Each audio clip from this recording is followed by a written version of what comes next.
488장 찬송하십시다. 488장.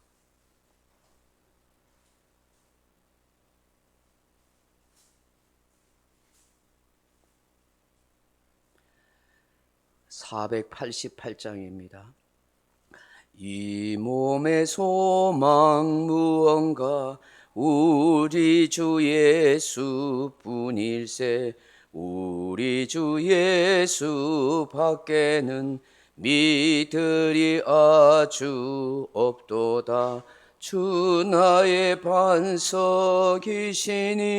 그 위에 내가 서리라. 그 위에 내가 서리라. 무섭게 바람 부는 밤 물결이 높이 설렐 때 우리 주 크신 은혜에 소망에 닻을 주리라. 주 나의 반석이시니 그 위에 내가 서리라. 그 위에 내가 서리라. 세상의 믿음 모든 것 끊어질 그날 되어도 구주의 언약 미사와 내 소망 더욱 크리라. 주 나의 반석이시니 그 위에 내가 서리라. 그 위에 내가 서리라.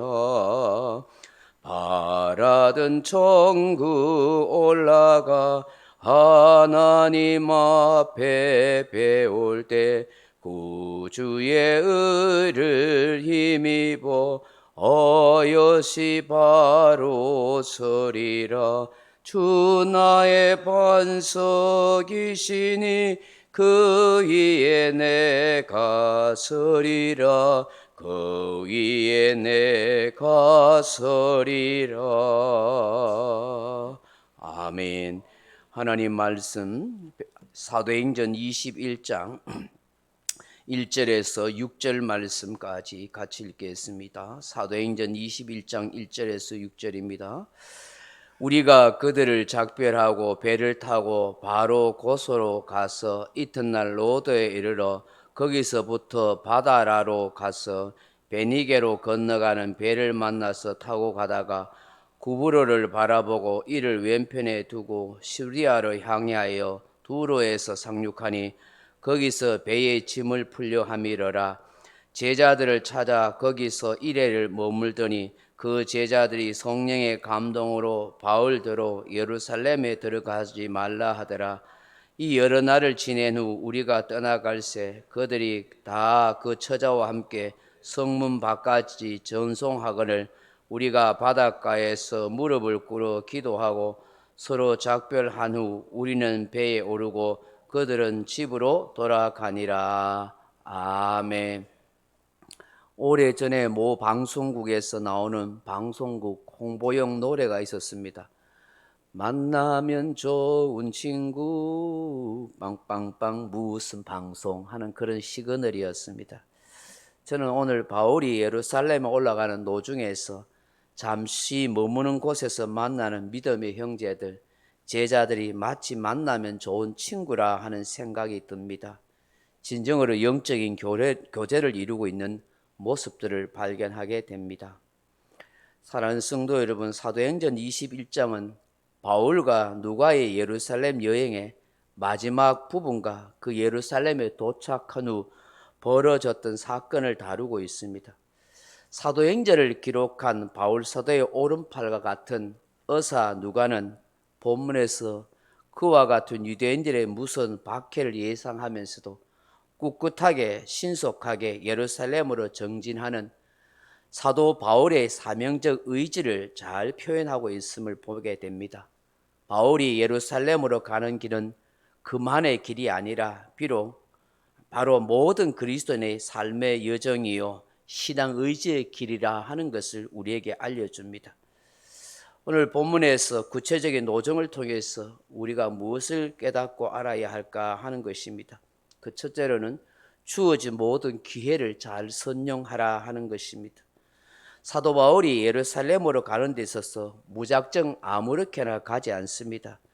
정확한 날짜와 함께 배가 항해할 수 있는 기간인지 장소인지를 알고 찾아가는 것을 보게 됩니다. 1절을 보시면 우리가 그들을 작별하고 배를 타고 바로 곳으로 가서 이튿날에 로드에 이르러 거기서부터 바다라로 갔어라고 그렇게 이야기하고 있습니다. 누가는 마치 항해 일지를 기록하듯 정확한 지리와 날짜까지 기록하고 있습니다. 여기서 바울이 매우 서둘렀다는 것을 알 수 있습니다. 바로 갔다 하는 이 말씀이 그것을 입증합니다. 이는 그들이 예루살렘으로 항해하기 위해서는 여름철에 부는 바람의 방향을 놓쳐서는 여행이 지연된다는 것을 알았습니다. 오늘날처럼 전기기관이나 첨단 기계로 만들어진 엔진으로 배가 가지 않습니다. 주로 바람을 이용해서 돛을 달아서 가던 배입니다. 그렇기 때문에 바람이 어느 곳으로 어떻게 불고 언제 불지를 알아야만 제대로 목적지로 항해할 수가 있었습니다. 여름철에 부는 바람이 이 지중해 성으로 주로 북동쪽으로 불고 또 그 바람을 놓치면 며칠씩 항해를 할 수가 없었습니다. 우리는 앞서 왜 바울이 자신이 에베소로 가지 않고 밀레도로 에베소 장로들을 초청했는지 여기서 짐작할 수가 있습니다. 즉 바람이 에베소에서 밀레도 쪽으로 한 방향으로 불었기 때문이며 또 그 기간은 무풍 기간으로서 배를 띄울 수 없어서 밀레도에서 쉬고 있었기 때문이다 하는 것입니다. 바울 사도는 이와 같이 사명을 위하여 계절, 기후, 모든 기회를 최대한 선용하더라 하는 것입니다. 우리 또한 살아가는 모든 일에 있어서 하나님의 나라를 위해서 모든 기회를 잘 선용할 줄 아는 지혜로운 사람이 되어야겠다 하는 것입니다. 그리스도의 제자들은 하나님의 은총과 섭리의 순풍에 맞춰서 때를 따라 잘 선용할 줄 아는 그런 지혜로운 성도가 되는 것이기 때문입니다. 두 번째로는 유혹을 잘 이겨야 한다 하는 것입니다. 이들은 약 7시간 정도 곳으로 가고 그리고 이튿날에 또한 노도와 바다라로 가는 곳을 지나갑니다. 여러분 이 고스라는 곳은 낭만과 예술의 도시였습니다. 유명한 술과 미술학교와 의학교가 있었는데 의학의 원조인 히포크라테스가 바로 이 고스 출신이라고 합니다. 또 로드라는 곳을 지나가는데 이 로드가 장미라 하는 이름의 뜻을 가진 아주 아름다운 섬입니다. 누구나 그곳을 보면 멋진 휴양지가 되어서 쉬고 싶고 머물고 싶고 즐기고 싶어하는 그런 곳이라고 말합니다. 그리고 파타라라는 해안 도시를 지나게 됩니다. 우리 성경에는 바다라로 이렇게 표현되어 있는데요. 이 파타라라 하는 이곳은 일반 바다가 아니라 파타라라는 해안 도시입니다. 당시에 지상 낙원으로 아주 유명하게 소문났던 곳으로 그리스도 유명한 아폴로 신전과 함께 신상에 있는 아름다운 해안 도시인 것입니다. 바울은 이러한 곳을 지나가면서도 조금도 관심을 두지 않았습니다. 지체하지 않고 두로까지 가는 상선을 타고 갔습니다. 바울 사도는 자기 생애 마지막 여행일지도 모르는 이 항해 기간에 그 유명하고 아름다운 휴양지를 지나고 있음에도 불구하고 조금도 눈을 돌리지 않았습니다. 얼마든지 마지막 여행이라서 그동안 함께했던 동역자들과 일행들에게 좀 쉬었다 가자고, 이제 우리 휴양지에서 서로 쉼을 가졌다가 서로 격려하고 위로하고 힘을 얻자고 그렇게 할 수가 있음에도 불구하고 그는 오직 그 목적을 위해서 그렇게 달려갔던 것입니다. 바울 사도처럼 저와 여러분도 하나님 나라와 복음 전파를 위해서 주어지는 모든 삶의 유혹들을 잘 이겨갈 수 있으면 참 좋겠다 싶습니다. 세 번째는 적당한 휴식을 통해서 재충전을 가지라 하는 것입니다. 바울 사도 일행이 탔던 그 배는 전기 여객선이 아니라 상선이었습니다. 3절, 2절 이야기에 보시면 베니게로 건너가는 배를 만나서 타고 가다가 구브로를 바라보고 이를 왼편에 두고 수리아를 항해하여 두루에서 상륙하니 거기서 배의 짐을 풀려 함이러라 그렇게 말씀합니다. 결국 두루라는 곳에 도착하게 되어서 그곳에서 할 수 없이 일주일을 그냥 머물러야 했습니다. 그 기간은 바울에게 휴식의 시간이었고 재충전의 시간일 수도 있습니다. 근데 바울이 그 두루에서 휴식과 함께 재충전의 시간을 가지는데 그냥 그렇게 보내는 것이 아니고 그 지역에 있는 교회의 제자들을 찾아가서 신앙의 가르침과 함께 따뜻한 성도의 교제를 나누었다 하는 것입니다. 사람마다 삶의 휴식과 재충전의 방법은 다양하게 있습니다. 근데 바울은 가만히 있기보다는 굉장히 활동적입니다. 사람을 만나고 교제하는 그런 외향적인 사람이었던 것 같습니다. 그래서 사람을 만나야 쉼이 있고 재충전을 가지는 그런 모습이었고 그런 성격과 기질의 사람인 것을 보게 되는 것입니다.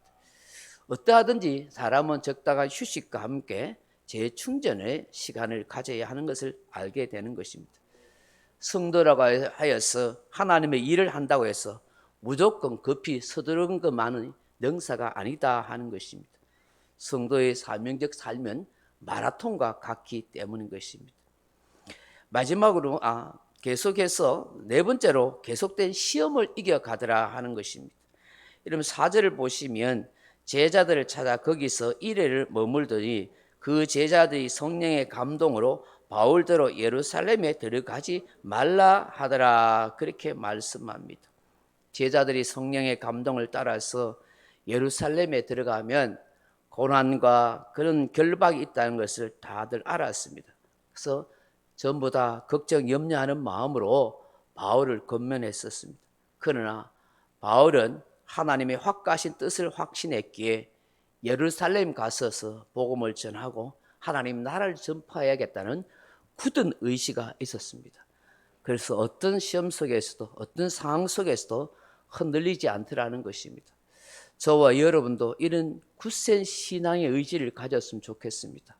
이 세상에는 얼마나 많은 시험과 유혹이 있는지 모릅니다. 매일매일 저와 여러분의 삶은 시험의 지뢰밭을 건너가고 있다 해도 과언이 아닌 것입니다. 그러므로 분명한 뜻, 의지, 굳센 믿음을 가지고 이런 모든 시험들과 염려, 걱정들을 잘 극복하고 이겨나가기를 바랍니다. 마지막으로 진심으로 격려하고 기도해 주는 관계를 가지라 하는 것입니다.